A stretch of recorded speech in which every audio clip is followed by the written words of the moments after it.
All right. Welcome to another edition of Talking the Torah with Sabbath Lounge. This is Matt. And Jake here. We're glad you joined us. And today we're going to talk about week 6.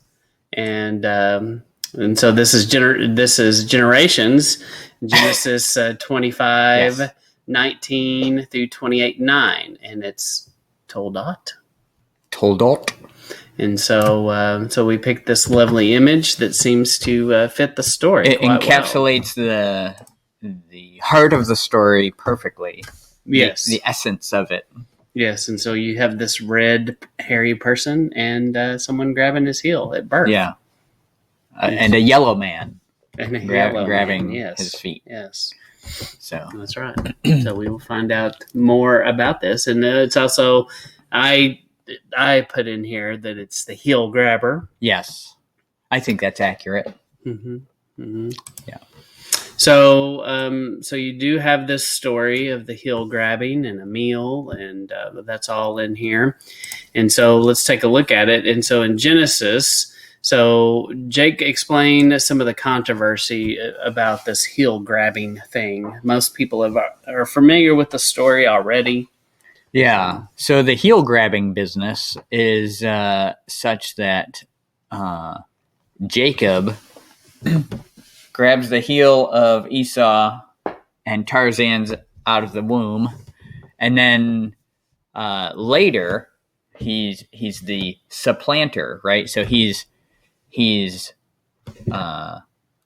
some people call him trickster. Yes, he's gone in and snuck around to trick Esau and supplant him and take his birthright from him that was rightfully his because tradition and all, right? Mm-hmm. So that's kind of the thing we want to more hone in on in this. One, don't you think people think of Jacob as being a trickster? That I he's think they this do. Guy that's constantly tricking people to bend and get his will. And I'm not so sure if that's a correct way to think about him or not. Well, I've definitely thought about him that way. Yeah, and clearly the people that he deals with think of him that way. Yeah. But how does Yahweh look at him, right? A lot of times we want to look at, people through the eyes of other people, mm-hmm. especially in the stories in the Bible, but it's, what's Yahweh thinking of Jacob? Yeah. And one thing that I think is interesting that gets missed just because of the wording is it says in, verse 27, it says, chapter 25, Genesis 25:27, and the boys grew, and Esau was a cunning hunter. The hunters are always like the bad guys, kind of, or the lesser righteous guys. Anyway, he was a cunning hunter, a man of the field, and Jacob was a plain man. Now, that word plain there is Tom. Now, what it means is, is perfect or complete, sound, wholesome, complete, morally innocent, having integrity. Yeah. So Jacob, contrary to how Isaac and Esau take his actions, he was an upstanding, morally righteous man with integrity. Yeah. So it says it right in the scripture. So when you look at his actions, were you reading that from his name? No, it says. Oh, it says Jacob was a plain man, and the word plain there is those things. So not where we look at that and go, oh, he was kind of ordinary. Yeah, he was very just exciting, some rando that you couldn't pick out of a crowd. But no, so he's an upright man, and so do upright men, are they about trickery? Not in my. I don't think so. Not in my experience. Yeah. Uh-huh. So when you find that out, that he is an upright man, how do you then have to look at the scriptures you're reading and understand it properly? Mm-hmm. Because it has to. Two things I hate is hypocrisy and contradiction, especially like in scripture, especially. And so once there's this contradiction or this hypocritical kind of nature to Jacob, where he's a righteous man, but he's tricking people. Trickery isn't righteous, so there you got this conflict that you have to address. Yeah, no, that's a really good point for sure. So, but I have taught that before, and I have believed that. But the more I study Torah, the more I'm like, I think that may be a misinterpretation of these scriptures, and it's definitely, it makes me think of when Yeshua tells them to go out and be innocent as dove and wise as serpent. Is that what he says? Yeah. And so it's that concept. And so Jacob was innocent, but he was wise as the serpent, and he knew, and I think that's kind of, to me, that's the kind of person that I see here. Yeah. I think that's a good way to look at it. So, and one thing, and maybe it'll come up later in the so these are just some thoughts that I have about this, and so I didn't mean to advance here. So let me go back here. So the birthright blessing. This is a concept that we see all through the Torah, through the text that. And often the firstborn, so this won't be the first time we see it, but the firstborn is technically, biologically, the rightful heir. Right. And, and still even to this day, that's often followed in families. And it hadn't been that long since that was really practiced. It does, maybe not necessarily true, but, a couple of generations before us in America, that was still pretty much true. Yeah, it's kind of how things went. Especially if you're the man and you're the firstborn, you probably got first dibs on everything. Yeah. And everyone else, got what was left over. So that's a common thing, but you missed something here, and it was about Jacob was about his father's business. He was the one that was interested in building the kingdom, and in building his father's kingdom over even his own self-interest. And so that's the kind of guy Jacob is. And so I used to teach that he was kind of and so there's a lot of parallels to Joseph. There's a lot of parallels to Yeshua. And I always thought of Joseph and Jacob both kind of being a little bit girly and Esau being manly. And I think a lot of people think about that, but I don't think that's fair. Well, yeah, you said he seems kind of like a mama's boy. Right. Yeah. And so love you, Mom. Yes. And I don't know that that's fair about him. I definitely thought that at one time, but there is something interesting there with the mother and the son. Yeah.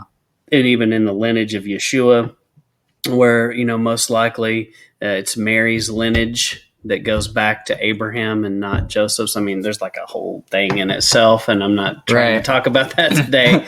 But bottom line is, Jacob is blessed because he was about his father's business. Right. And so you see this concept with Esau. So, Jacob was about the affairs of his fathers and the affairs of Elohim. So Joseph is also like this. And so you see this, and you see this contrast between someone trying to do the will of their father and someone who does what they want. Right.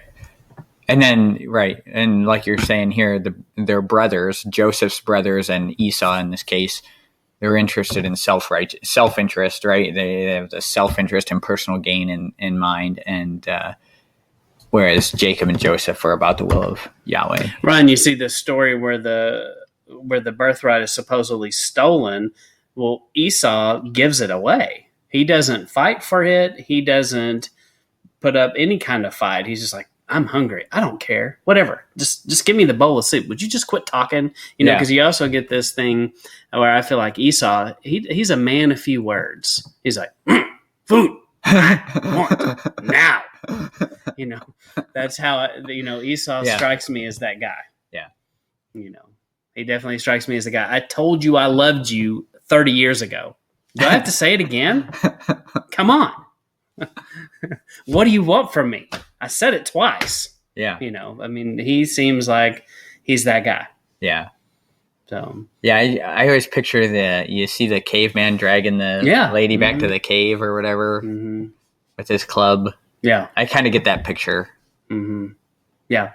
He's conquering. He is the alpha male, I would say. Yeah. A lot of people talk about, I'm an alpha male, and they're so proud of this sometimes. And I'm like, is that a good thing? They're proud of, what their hand can bring and what they can, with their strength. And at the same time, I certainly say I lean more towards that. But, because men are supposed to be manly and strong, and our society and our world tries to make us girly. And I say, fight that. Yes. But I do think Jacob sometimes is unfairly painted as maybe this mama's boy. And it was more about his heart, and his heart was about the kingdom and about his father's business over his own self-interest. He was willing to lay that down. Yeah. And like he was, we get the idea that maybe he was soft, but I mean, how many of us are going to go wrestle an angel? Yeah. And soft, I don't think these other people in his life called him soft. They're like, man, you got to be careful when you mess with that guy, because he's gonna get his way. Yeah. So so that we don't often think about him that way, but I think that's how Esau saw him for sure, and Laban later. Mm-hmm. So, be like Jacob. Esau wasn't interested. He didn't give a rip about the blessing, about his birthright. He just wants to fill his stomach. He's interested in how he can provide with his own two hands and the work that he can do. And in a lot of ways, you have Cain and Abel. It's the same thing. Yeah. It's the same exact thing. And then it's interesting that here you have Jacob, who represents Israel. And then you have Esau, to me, represents man. I'm going to go back to the day 6 people. But to me, Esau is a representation of that concept of the day 6 people who just do their thing. And where Jacob represents the priesthood. And he represents being Yahuwah's representative on earth to other people. Mm-hmm. And Esau just is doing his own will, living for the moment, and it's really what we see in modern man, today, building their own kingdoms and their own, there's no room for a God in their life. Right. They are the God. Right. Their stomach is their God. Mm-hmm. And so it's their direct contrast. I mean, so if you've never studied studied that concept of Jacob choosing to be about his father's business and Esau choosing to be and do what he wants, that's a whole thing in itself, and you should check that out. Right. Because it's a theme. It runs through this. Yeah, it's all over the place. So just like the wedding runs through it, Jacob and Esau, it runs through the whole story. So, and I put in here, if you've been like Esau, it's time to be different. It's time to turn around, and be. What do you call that? Turning around? Repentance. Oh, time to repent. And that's also a theme. Yes, it is. And I put in here, heaven isn't for everyone. And that's kind of a strange concept. You don't hear a lot of preachers saying that heaven isn't for everyone. And yeah, I don't know that a preacher has ever stood up and said that. No, because then the backlash on that would always be, well, God so loved the world, he gave his only son, right? Mm-hmm. That none should perish. Right. So what do you think that means? Me saying heaven isn't for everyone, with Jacob and Esau? I think that's absolutely true, and it's based on, some people choose that they're not interested in it. They choose not to go be with Yahweh. What if you spent your whole life not wanting to get to know Yahweh or be with him? Why would you want to spend eternity with him? Yeah. So that's kind of what I think about. Yeah, there. And I wrote a post about this on the blog a few years ago. My aunt Ann died, and Ann was like Jacob, and her brother, which is my grandfather, was Esau. And my grandfather, he did what he wanted to do. He wasn't about his father's business. He basically abandoned his faith, abandoned everything he was taught, and accepted what man said to be true. He went off to college, and when the college told him about evolution and Darwin and all that. He was in the 50s. He was like, oh, all that stuff I learned as a kid, that was garbage. My dad was stupid. Yeah. And he rebelled. And he became like Esau. She went off to school. She heard those same things, and she came back, and she was about her father's business and helped her family. Yeah. And so in your own family, you probably can see people that have made these choices to be like Jacob or be like Esau. And you certainly see it out in the world. It's everywhere. But it's a choice. We all have the choice to pursue the birthright. The birthright blessing is there for all of us, and we can either choose that, and it tends to be a narrow path. It tends to be more difficult, and the other path is broad and wide and faces Sodom. Yeah. Mm-hmm. Yeah. I think one of the more beneficial things to me, and I don't know how much of this is like, I haven't done the study into why, what people turn away from their faith once they walk, once they are out on their own and stuff like that. But I think one of the things that really was beneficial to me was my parents prepared me for that, saying people will come and try to tell you this isn't true. People will try to sway you into thinking that that this Bible is not accurate.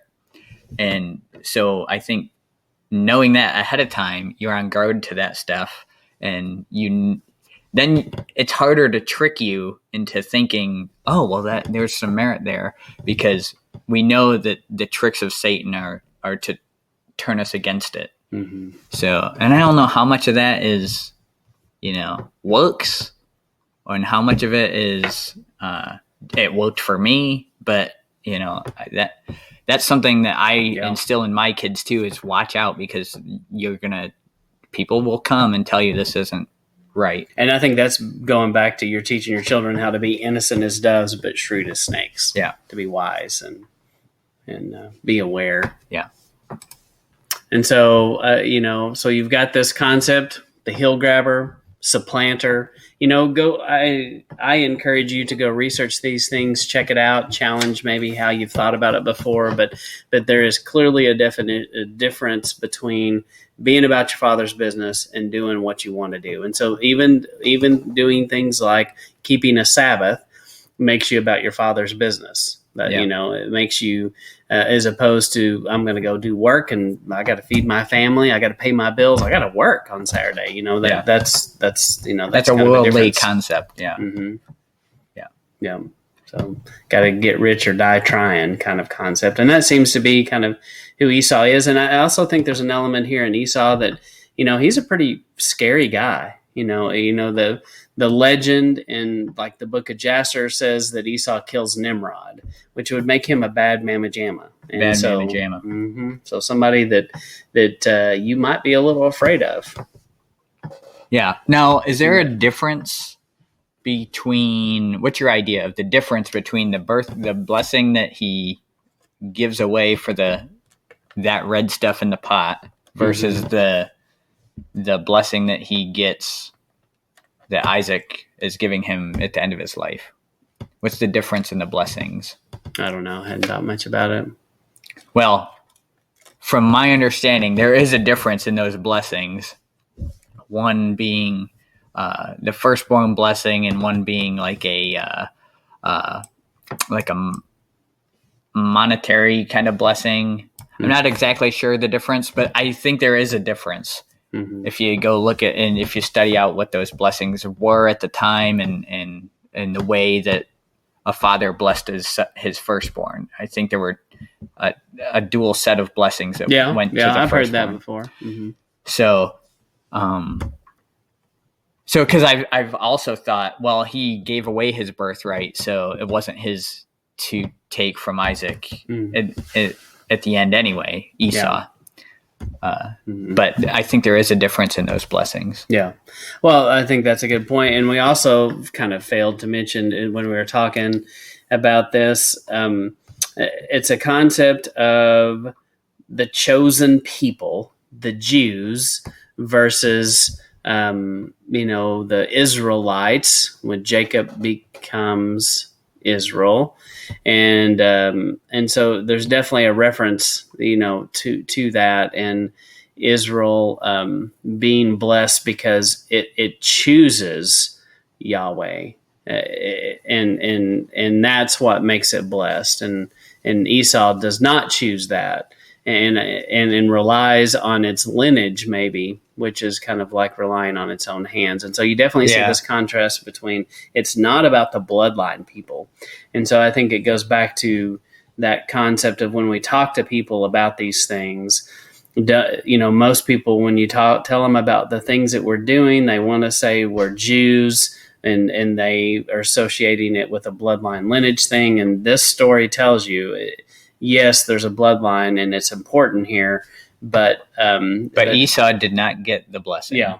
Mm-hmm. And he was part of the bloodline and technically should have, and he does get something, but Jacob clearly gets the upper hand, and it's because of Jacob's heart and how he lived his life, because it goes back to what you said about him being upright. Right. And it's this Jacob, or Israel, that we're trying to be grafted into. Mm-hmm. Yeah. From Romans 11. Yeah. Yeah. So don't be Esau. Don't be Esau. Don't be that guy. Yeah. Because he also, there's so many stories. And so I challenge you, go look at all these characters. And when you start examining them and go look at them, is this person like Jacob or is this person like Esau? And you can start to put people into categories. And you look at someone like Samson. Where does Samson fit in? Is Samson Jacob or is he Israel? And Esau. And then we even talked about David, and we're like, David is also considered ruddy in appearance, which is a word that is described for Esau. And maybe David represents the best of both, and which is kind of an interesting concept and a story for another day. Yeah. So, yep. But the bottom line is there's a lot here, and it's worth spending time thinking about and studying it. And it's real simple too. Yeah, I think simple. Go beyond the second son got the blessing, and where does that theme come out? Mm-hmm. Go deeper than that, because that one's kind of obvious, and that's one you're told as if you're churched, that's one you're told growing up. But go deeper than that into the character of each of them and how that theme plays out. Yeah, for sure.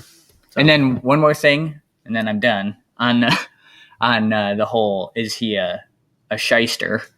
Was his mother heard Isaac telling Esau what was going to happen. That's how she knew how to send him in, and would she be in that position if Yahweh didn't put her there, so that the one who cared about his plan going forward would get that blessing? Yeah.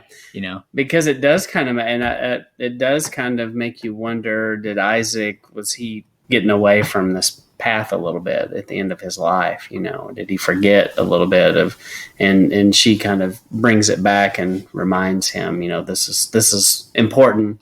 This is what this is about. But it does kind of make you wonder about him at the end. Yeah. So, but also seems very true. And there's many examples of, unfortunately, the generations that follow the patriarch, sometimes things get watered down a little bit and someone comes along and revives it. And, that's a theme in the text too. Yeah. So, yeah.